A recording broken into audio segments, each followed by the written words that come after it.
Hello everyone, welcome back to Star Bird Edu point.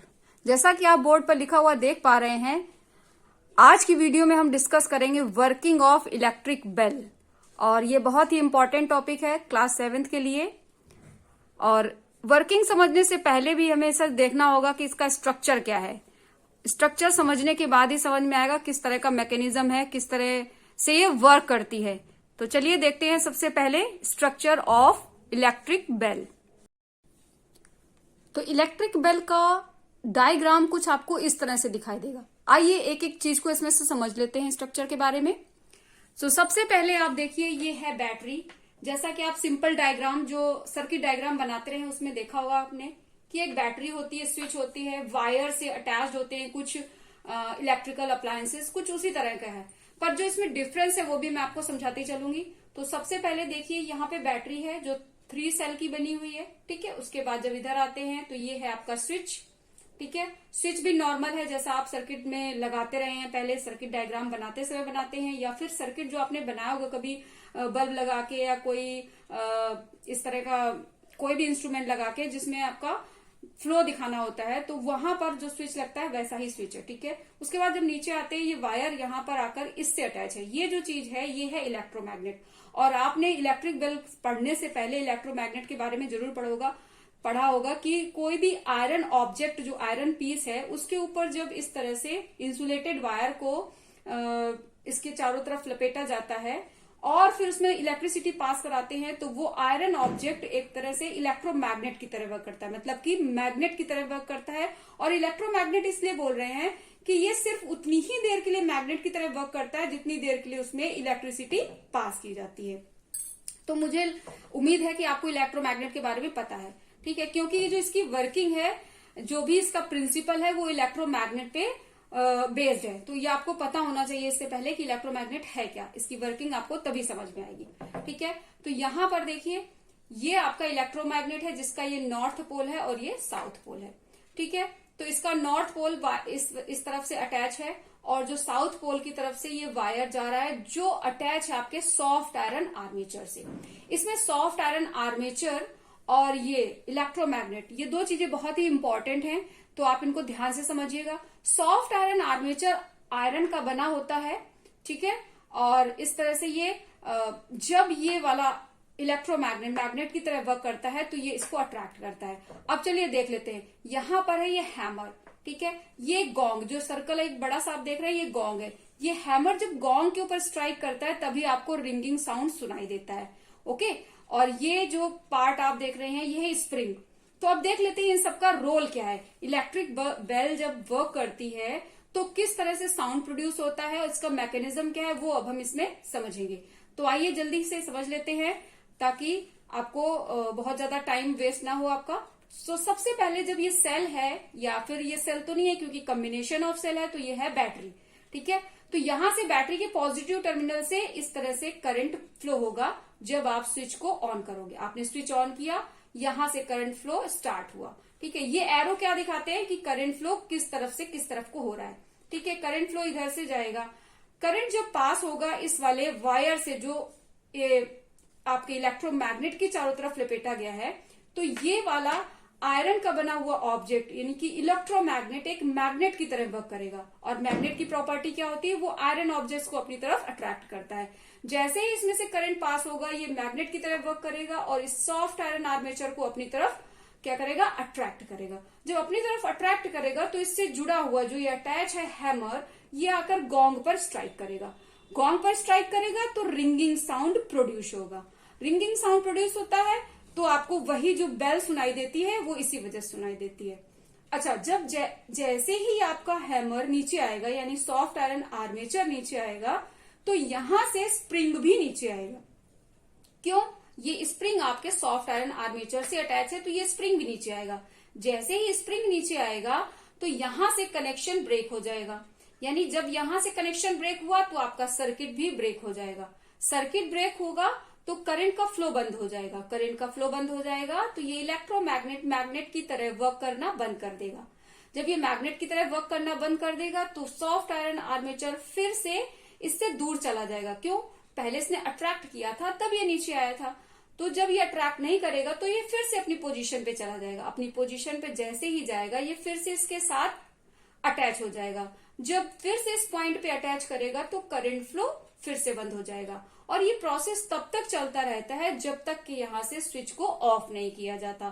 ठीक है, तो अब आप कहते होंगे कि भाई कैसे समझ में आएगा कि आपका हैमर नीचे आया और गोंग पे स्ट्राइक किया। तो उसको एक डायग्राम में थोड़ा सा चेंज करके समझ सकते हैं। ठीक है, तो आप यहां पर ध्यान रखिए कि आपका यहां से करंट, इस बैटरी के थ्रू करंट इसमें फ्लो हो रहा है। ठीक है, करंट फ्लो होने के बाद अब क्या होता है देखते हैं। करंट फ्लो होने के बाद सॉफ्ट आयरन आर्मेचर अट्रैक्ट होता है इस इलेक्ट्रोमैग्नेट की वजह से। ठीक है, मैग्नेटिक प्रॉपर्टी इसमें क्रिएट हो जाती है, तो ये अट्रैक्ट होगा नीचे। जब ये अट्रैक्ट होगा नीचे तो यहां पे जो ये आपका स्प्रिंग है ये आपका थोड़ा सा दूर हो जाएगा। तो इसको डायग्राम के थ्रू समझ लेते हैं, आपको मुझे लगता है इससे ज्यादा समझ में आएगा कि ये सॉफ्ट आयरन आर्मेचर जब नीचे आता है तो ये स्प्रिंग की पोजीशन ऐसी हो जाती है कि ये भी थोड़ा सा नीचे आ जाती है। ठीक है, इस तरह से ये ऐसे जैसे ही ये नीचे आएगा तो ये आपका जो हैमर है ये भी नीचे आएगा, क्योंकि सॉफ्ट आर्मेचर के साथ ये अटैच है। ठीक है, हैमर नीचे आएगा तो कहां पहुंचेगा, ये पहुंचेगा आपका इस जगह पे जो गोंग के ऊपर। तो गोंग के ऊपर स्ट्राइक करेगा, यानी कि इस पे ऐसे ऐसे ऐसे स्ट्राइक करेगा, तो जल्दी जल्दी स्ट्राइक करने की वजह से रिंगिंग साउंड प्रोड्यूस होगी जो आपको सुनाई देती है। ठीक है, अब ये हैमर तो इस पे आ गया। ठीक है, आर्मेचर भी नीचे आ गया। अब हुआ क्या, जब आर्मेचर नीचे आया तो यहां से आप देख रहे हैं कि ये कनेक्शन ब्रेक हो गया। इससे जो ज्वाइंट था, जो अटैचमेंट था वो हट गया। जैसे ही ये अटैचमेंट हटा तो यहां से सर्किट ब्रेक हो गया। अब सर्किट ब्रेक होने पे आपको पता ही क्या होता है, सर्किट ब्रेक होने पे करंट फ्लो बंद हो जाता है। तो भाई करंट फ्लो बंद हो जाएगा तो क्या होगा, तो ये आपका इलेक्ट्रोमैग्नेट मैग्नेट की तरह वर्क नहीं करेगा। मैग्नेट की तरह जब वर्क नहीं करेगा तो फिर से सॉफ्ट आयरन आर्मेचर अपनी पोजीशन पे चला जाएगा, क्योंकि इसने क्या किया, इसने अब इसको रिलीज कर दिया। जब इसमें से इलेक्ट्रिक करंट पास नहीं होता तो ये इलेक्ट्रोमैग्नेट एक सिंपल आयरन ऑब्जेक्ट की तरह ही होता है, इसमें मैग्नेटिक प्रॉपर्टी नहीं रह जाती। तो फिर से जब ये इसको रिलीज कर देगा तो आपका सॉफ्ट आयरन आर्मेचर ऊपर की तरफ जाएगा, और ऊपर की तरफ जाते ही जो स्प्रिंग है ये फिर से इसके साथ अटैच हो जाएगी इस वाले पॉइंट के साथ।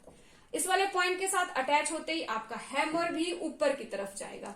ओके, हैमर भी आपका ऊपर की तरफ जाएगा, और ऊपर की तरफ जाएगा तो रिंगिंग साउंड आपका बंद हो जाएगा। ठीक है, ये ऐसे आ जाएगा। ठीक, और जब ये ऐसे आएगा तो रिंगिंग साउंड बंद हो गया, यानी कि आपकी बेल बजना बंद हो जाएगी। तो ये एक तरह का कंटिन्यूअसली चलने वाला प्रोसेस है, कंटिन्यूअसली रिपीटेड प्रोसेस है कि आपका जो सर्किट है वो ब्रेक होगा, फिर मेक होगा, फिर ब्रेक होगा, फिर मेक होगा। ये प्रोसेस रिपीटेडली तब तक चलता रहेगा जब तक कि आपको स्विच यहां से बंद नहीं कर दिया जाता। जैसे ही स्विच यहां से ऑफ होगा ये आपकी रिंगिंग साउंड भी बंद हो जाएगी और इलेक्ट्रोमैग्नेट एक सिंपल आयरन ऑब्जेक्ट की तरह हो जाएगा। इसमें कोई भी मैग्नेटिक प्रॉपर्टी नहीं रहेगी। तो आई होप आपको समझ में आया होगा कि कंटिन्यूअस प्रोसेस है क्या। करंट पास होते ही ये इलेक्ट्रोमैग्नेट मैग्नेट की तरह वर्क करेगा, सॉफ्ट आयरन आर्मेचर को अपनी तरफ अट्रैक्ट करेगा, हैमर इस पे स्ट्राइक करेगा, रिंगिंग साउंड प्रोड्यूस होगा। जब रिंगिंग साउंड प्रोड्यूस हो रहा है तो उसी समय ये स्प्रिंग का कनेक्शन इस वाले पॉइंट से हट जाता है, यानी कि ये यहां से अटैचमेंट इसका हट जाता है, नहीं रहता। तो अटैचमेंट हटते ही इलेक्ट्रिक सर्किट आपका ब्रेक हुआ, इलेक्ट्रिक फ्लो बंद हो गया। इलेक्ट्रिक फ्लो बंद हो गया तो ये इलेक्ट्रोमैग्नेट एक सिंपल आयरन ऑब्जेक्ट की तरह होगा। ये मैग्नेट की तरह सॉफ्ट आयरन आर्मेचर को या किसी भी ऑब्जेक्ट को अपनी तरफ अट्रैक्ट नहीं करेगा। तो अट्रैक्ट नहीं करेगा यानी ये फिर से सॉफ्ट आयरन आर्मेचर अपने प्लेस पे आएगा। प्लेस पे आते ही ये स्प्रिंग फिर से अटैच हो जाएगा। ठीक है, तो आई होप अब आपको ये वर्किंग अच्छी तरह समझ में आया होगी और आप नहीं भूलेंगे अब इसको। मैं उम्मीद करती हूँ आपके एग्जाम में आपके हेल्पफुल होगी। इसकी वर्किंग बहुत ही इंपॉर्टेंट है। इसके ऊपर बेस्ड क्वेश्चन बहुत आते हैं। हो सकता है आपको बोल दिया जाए डायग्राम बनाइए या फिर इसकी वर्किंग पूरी समझाइए, लॉन्ग टाइप के क्वेश्चन में आती है। तो आई होप आपको ये हेल्पफुल रहेगा, आप इसको ध्यान रखिएगा। और डायग्राम को बनाने के लिए क्या है, इसकी थोड़ी सी प्रैक्टिस कर लीजिएगा ताकि इसकी लेबलिंग करेक्ट वे में हो। तो मुझे लगता है कि अब आपको ये अच्छे से समझ में आ गया है और तो अगर आपने अभी तक चैनल को सब्सक्राइब नहीं किया है तो स्टार बर्ड एडू पॉइंट को जल्द से जल्द सब्सक्राइब कर लीजिए, बेल आइकन भी प्रेस कर दीजिए, जिससे आपको वीडियो सबसे पहले मिलेंगी। और इसी तरह की साइंस पर बेस्ड जो वीडियोस हैं अलग अलग टॉपिक पे, वो इस पे आती रहती हैं। तो आप मेरे साथ जरूर बने रहिए, जुड़े रहिए, ताकि आपको इस तरह की इंटरेस्टिंग फैक्ट्स भी वीडियोस के थ्रू मिलते रहे जो साइंस से रिलेटेड है। और बहुत जल्द ही मैं एक नई वीडियो लाने वाली हूं जो इसी तरह साइंस के किसी न किसी टॉपिक से रिलेटेड होगी, जो आपके लिए बहुत हेल्पफुल होगी। तो बने रहिए हमारे साथ और अपने फ्रेंड्स के साथ हमारा वीडियो जरूर शेयर करिएगा। Till then, bye bye.